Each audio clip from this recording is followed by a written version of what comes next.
Welcome to 99 TV. నేను బ్రహ్మనాయుడు. ఈ నెల 24వ తారీఖున కర్నూలు జాతీయ రహదారి మీద చెన్నేటుకూరు ప్రాంతంలో జరిగినటువంటి బస్సు ప్రమాదం. మరి బస్సులో ఉన్న వాళ్ళు 19 మంది కాలి బూడిదైపోయారు. మరి అదేవిధంగా మరొకరు అంటే ఒక బైకరు కూడా చనిపోయినటువంటి పరిస్థితి. అయితే ఈ విషయానికి సంబంధించి చాలామంది చాలా రకాలుగా మరి వారికి తెలిసినటువంటి అంశాలను చెప్పినటువంటి పరిస్థితి ఉంది. అయితే ఈ ఓవరాల్ ఎపిసోడ్ మీద అసలు ఏం జరిగింది, వాస్తవాలు ఏంటి, తప్పు ఎవరిది అనేటువంటి దాని మీద ఇప్పుడు మనం చర్చించబోతా ఉన్నాం.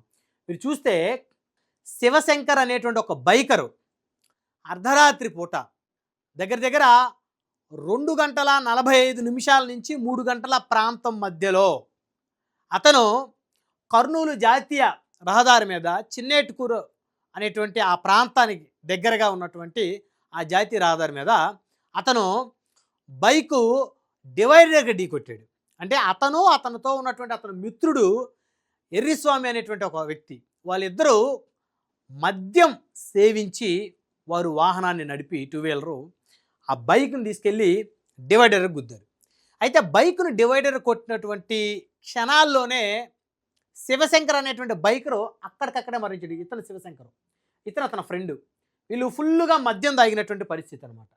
సో మద్యం తాగి వాహనాన్ని కూడా కంట్రోల్గా నడిపేటువంటి పరిస్థితి లేకుండా పోయినటువంటి పరిస్థితి వాళ్ళు.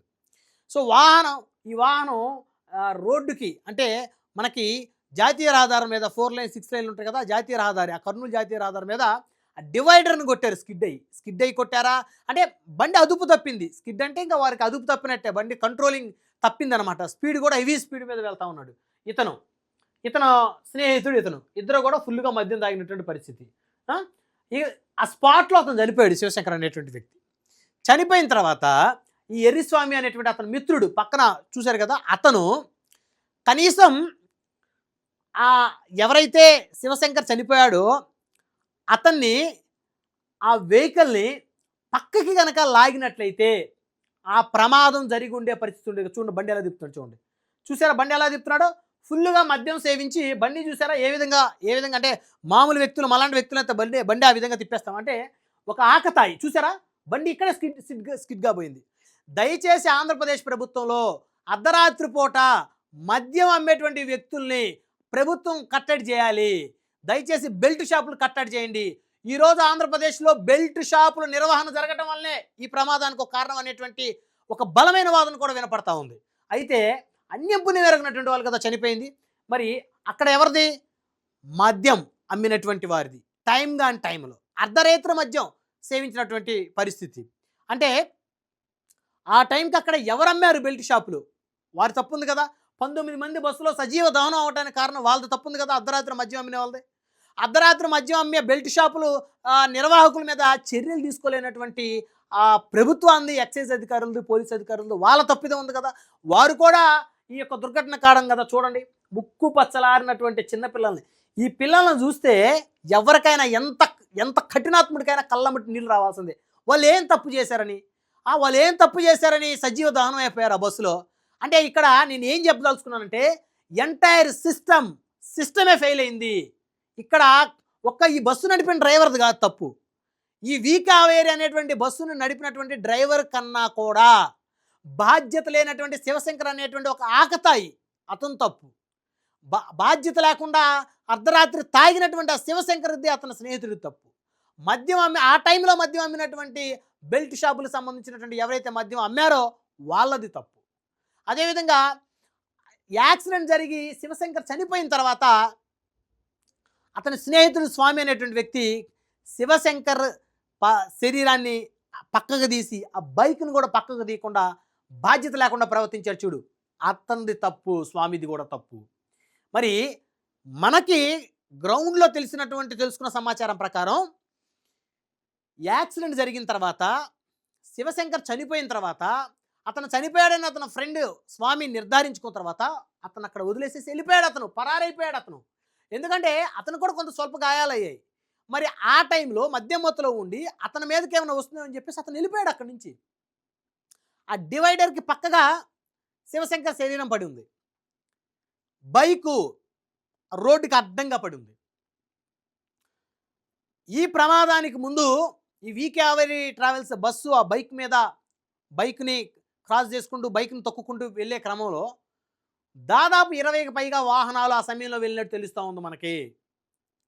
అంటే బస్సులు వెళ్ళాయి, లారీలు వెళ్ళాయి, మరికొన్ని వాహనాలు వెళ్ళాయి, కారు లాంటి వాహనాలు. అంటే దాదాపు ఆ ప్రమాదం జరిగిన తర్వాత 20 నిమిషాలకు పైగా కొన్ని వాహనాలు ఆ ప్రాంతం నుంచి వెళ్ళాయి. ఏమండి, అంతమంది వెళ్ళారు కదా, ఒక్కరికి లేదా బాధ్యత?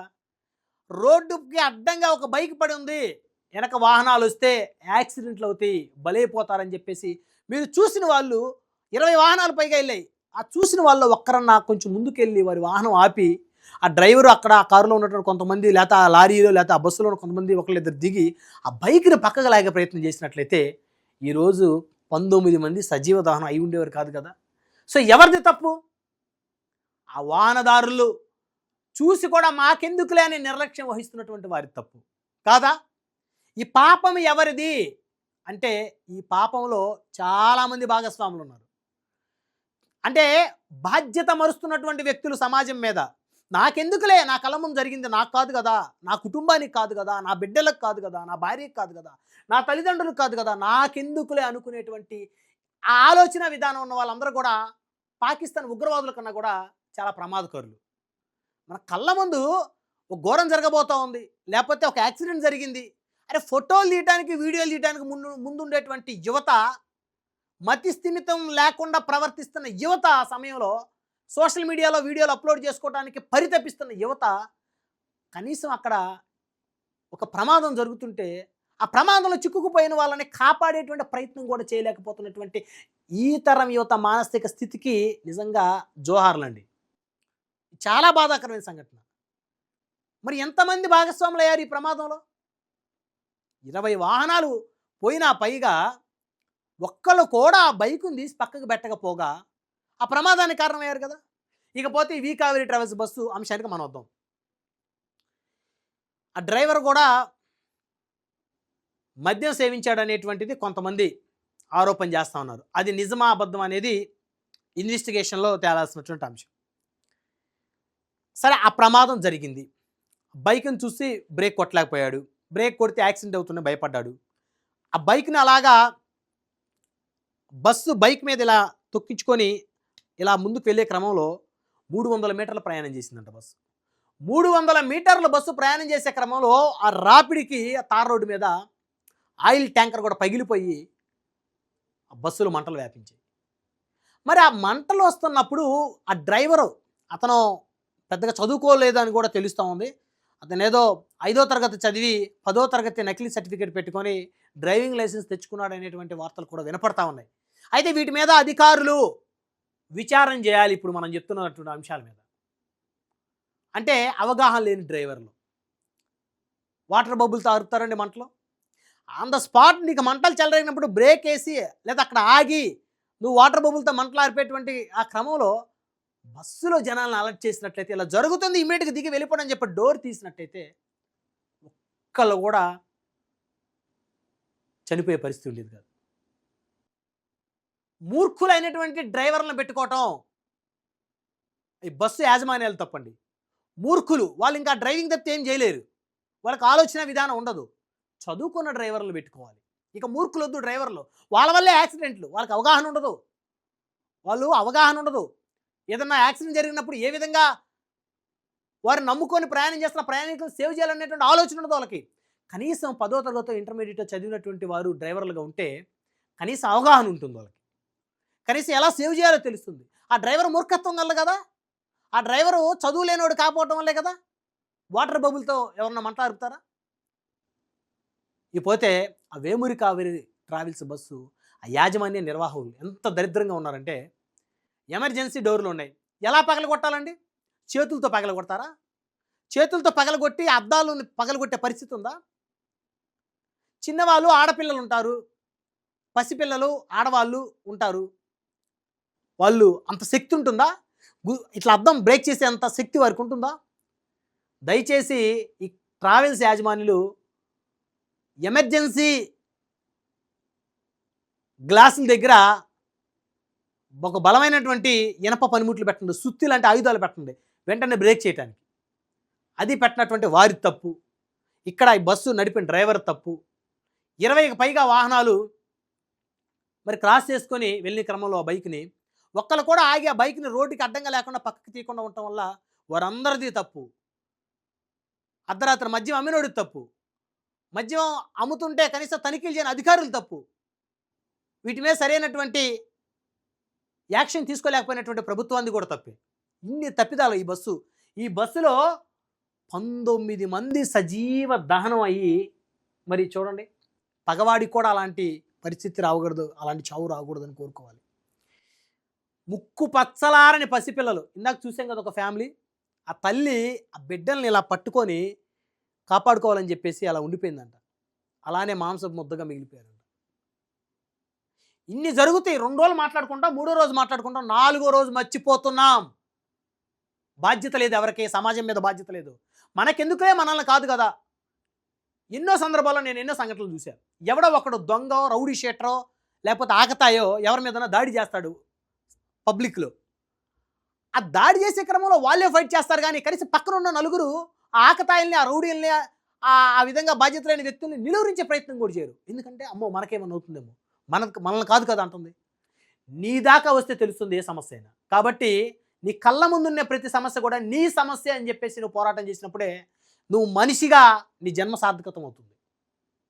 నిజంగా చాలా దురదృష్టం.